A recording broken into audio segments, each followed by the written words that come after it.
Konflik rumah tangga Oma Swati dengan suaminya Madi akhirnya sampai juga ke meja hijau. Setelah ribut-ribut soal sikap Madi dengan Wiwit pembantu rumah tangganya, Omas membawa persoalan ke jalur hukum dengan langsung mengajukan gugatan cerai terhadap Madi. Sidang pertama gugatan cerai tersebut digelar di Pengadilan Agama Cibinong, Jawa Barat. Dalam sidang yang dipimpin Hakim Ketua Dr. Andes Haji Suparno itu, Madi selaku tergugat tidak hadir di tempat tanpa alasan yang jelas. Padahal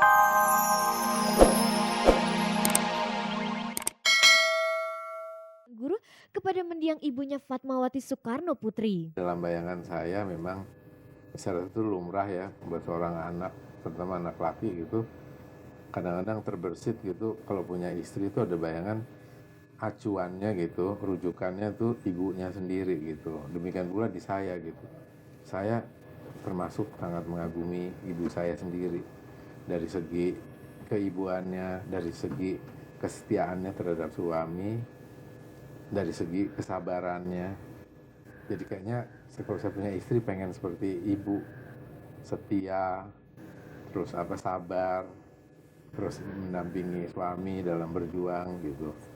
Makanya untuk kenang-kenangan gitu, ya saya kasih nama seperti nama ibu tapi dalam ejaan Sanskerta ya. Jadi kebetulan inisial kami jadi sama. Inisial saya kan GSP, Guru Soekarno Putra. Sabina juga GSP, Guzenova Sabina Fatmawati. Sambil menunggu kedatangan Sabina yang akan tiba di Indonesia sekitar 15 Oktober mendatang, kini Guru tengah mempersiapkan diri untuk menata rumah tangganya. Lantas seperti apakah bentuk keluarga yang dinamakan Guru bersama Sabina? Tentu keluarga yang berbahagia. Manakala apabila saya mempunyai keturunan, sekali lagi saya ingin jadikan keturunan saya itu menjadi manusia Indonesia yang berkualitas. Bangsa Indonesia itu hampir overpopulated ya, populasinya udah meludak, sekian juta pengangguran. Jangan jadi ada bayi-bayi Indonesia yang lahir akhirnya nih maaf jadi sampah masyarakat.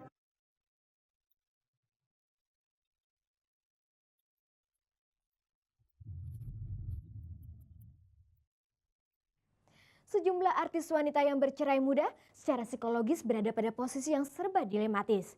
Di satu sisi ada perasaan trauma untuk menikah kembali dan di sisi lain mereka secara manusiawi masih mendambakan kebutuhan biologis yang aman dan benar. Lantas apa dan bagaimana komentar para artis yang berstatus janda terhadap persoalan kebutuhan biologis mereka?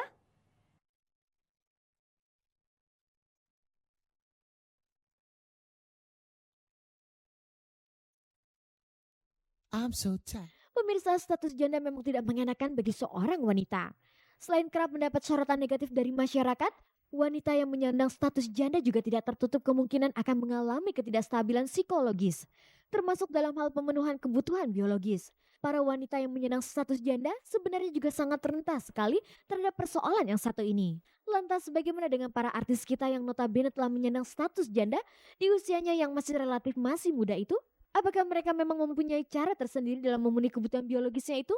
Ya pada intinya sih kalau untuk urusan kayak gitu sampai saat ini gue juga belum kepikiran ke sana gitu. Jadi ya kalau mau dikit ya cari cari kesibukan lah gitu. Kesibukan apa gitu. Kebetulan kan gue syuting syuting tuh hampir bisa dibilang 24 jam gitu. Terus udah gitu ngurus anak gitu loh. Jadi ya nggak kepikiran ke sana. Gue ngeliat anak gue aja udah oke deh kayak gitu. Namanya manusia pasti ada keinginan itu timbul, udah pasti ada, tapi gimana kembali ke kitanya lagi, gimana cara kita ngatasin, banyak banget masih tips yang bisa kita coba untuk ngatasin itu.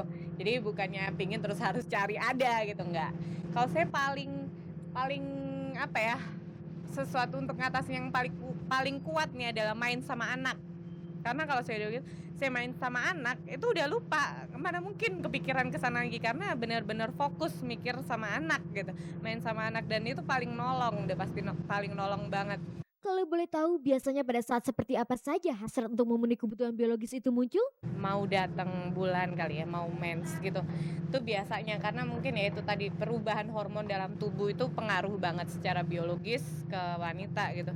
Ya saya pikir ya itu tadi, tapi kalau saya Malah saya kebalikan kalau saya mau itu mau dapat, karena ini nggak tahu ya. Kalau dulu sih memang saya waktu masih ada suami saya otomatis mau datang bulan, mau mens gitu, ya kita asik aja enjoy. Tapi kalau saya udah ngerasain nama hidup sendiri, begitu mau datang bulan gitu mau mens, enggak, malah bukan apa ya, pingin ke sana. Karena saya kalau lagi mau dapet yang bawahnya bete banget, pokoknya emosi aja yang sensitif banget. Lalu bagaimana dengan adanya fenomena seks bebas yang akhir-akhir ini memang sudah menjadi semacam tren di kalangan selebriti?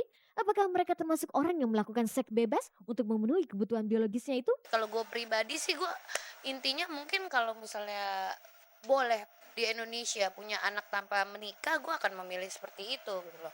Dan kalau misalnya di Indonesia boleh kita tinggal bareng tanpa harus menikah, ya itu yang gue pilih. Jadi gue lebih merasa fair aja. Misalnya gini, kita 3 tahun tinggal bareng terus tiba-tiba nggak cocok, ya udah kita pisah gitu loh. Tapi setidaknya ada pendekatan, daripada kayak sekarang buru-buru kawin hanya ingin legalitas tapi nggak nothing gitu dari perkawinan itu, kita nggak dapet apa-apa gitu. Tapi kan sayangnya di Indonesia kita punya norma, kita punya peraturan-peraturan, dan kita punya agama yang larang itu gitu.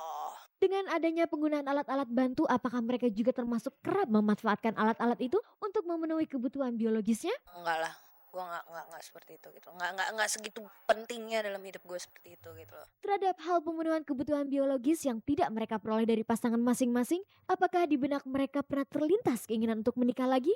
Pengen, cuma nggak tahu ya, belum kepikiran gue yang hal-hal kayak gitu loh. Intinya sekarang ya gue cari duit buat anak gue gedein anak gue, udah itu doang. Gue nggak pengen yang lain-lain. Ibaratnya gini deh, gue kawin udah, gue hamil udah, gue punya anak udah, cerai udah, apalagi yang gue cari gitu loh. Sekarang gue tinggal ngegedein anak gue udah nggak pusing-pusing lagi hal kayak gitu. Kalau memang pun Tuhan ngasih gue jodoh, gue akan menikah lagi gitu. Saya pikir pernikahan bukan untuk itu gitu loh. Salah kalau orang bilang pernikahan untuk seks, salah banget. Karena seks itu nomor berapa alasan kita untuk menikah, itu bukan nomor 1. Pernikahan ini buat saya sangat sakral gitu. Orang mana mau sih nikah berulang kali gitu loh, cuma gara-gara seks, sayang kan.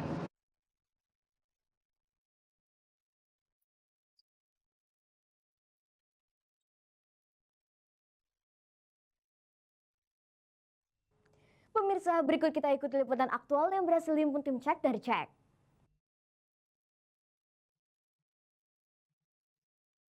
Konflik rumah tangga Oma Swati dengan suaminya Madi akhirnya sampai juga ke meja hijau.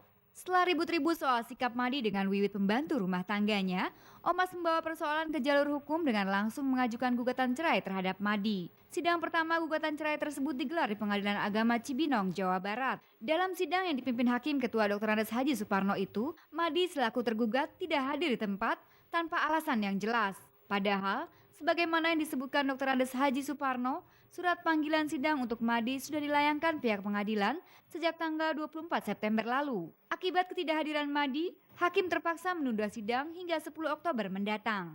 Sementara, Omas yang tampil di persidangan dengan mengenakan kerudung tanpa banyak memberi komentar seputar jalannya sidang hari itu. Pengacara aja saya ngomong, pengacara saya. Enggak, itu lebih banyak. Pengacara saya aja, Bu Suryati. Pengacara sama aja deh. Melimpahkan kepada pengacara. Silakan aja. Silakan ya bicara Nanti sidang lagi nanti. Oh enggak, lillahi ta'ala enggak kecewa, malah saya bersyukur. Terima kasih banget. Ya. Iya, biar cepet lah. Nah iya, karena emang udah komitmen saya harus bercerai. Mas, Bang Madi nggak hadir kenapa kira-kira? Ya kurang tahu juga karena udah jauh. Sebelumnya berusaha menghubungi Bang Madi nggak? Udah berusaha semua. Dan berharap kalau Bang Madi hari ini datang benar. Ya sebenarnya gitu biar cepat selesai juga, tapi ternyata nggak datang. Nggak panjang mas. Oke ya. Ya terima kasih ya.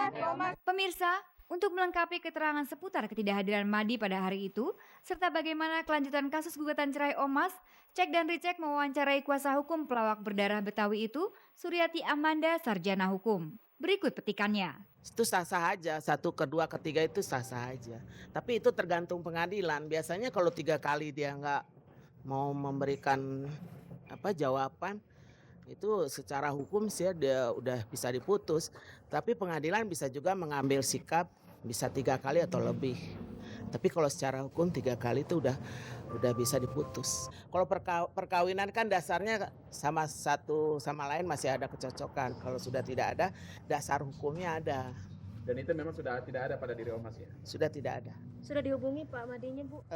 Sudah beberapa kali.